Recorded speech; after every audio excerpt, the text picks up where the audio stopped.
AP cabinet భేటీలో పెట్టుబడుల వెల్లువకు అనుమతులు లభించాయన్నారు మంత్రి పార్థసారథి. 34,000 మందికి ఉపాధి కలిగేలా 39,000 కోట్ల రూపాయల పెట్టుబడులకి కేబినెట్ ఆమోదం తెలిపిందని చెప్పారు.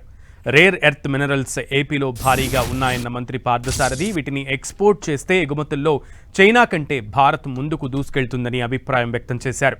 డేటా సెంటర్స్పై కొంతమంది అసత్యాలు ప్రచారం చేస్తున్నారని ఆగ్రహం వ్యక్తం చేశారు మంత్రి పార్థసారథి.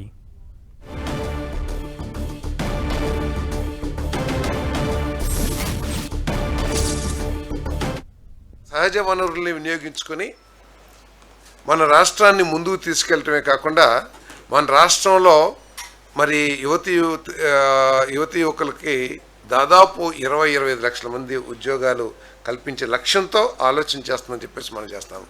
రేర్ ఎర్త్ మెటల్స్ ఏదైతే ఉన్నాయో మన రాష్ట్రంలో బ్రహ్మాండమైన అవకాశాలు సహజ వనరులు ఉన్నాయి. డేటా సెంటర్స్ అందరూ కూడా విపరీతంగా ఈ రాష్ట్రం వైపు చూస్తూ ఉన్నారు.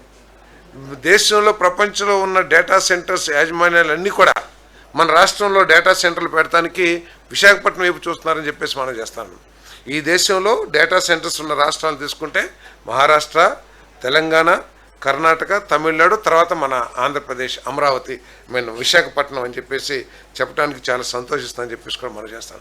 దీని మీద కూడా కొంతమంది కావాలని చెప్పేసి ఏదో పొల్యూషన్ వస్తుంది, ఏదో రేడియేషన్ వస్తుంది, ఏదో వాటర్ మొత్తం అసలు రాష్ట్రంలో ఉన్న వాటర్ అంతా వెళ్ళిపోతుంది అని చెప్పేసి చెప్పడం చాలా శోచనీయం అని చెప్పేసి కూడా నేను మనం చేస్తాను. 2004 ముందు నోటిఫికేషన్ వెలువడి 2004 తర్వాత నియామకం పొందిన 2003 డిఎస్సి టీచర్లు మరియు 10/1999 గ్రూప్ 1 నోటిఫికేషన్ ఉద్యోగులు మరి కొంతమంది గ్రూప్ 1 అధికారులు లబ్ధి పొందనున్నారు.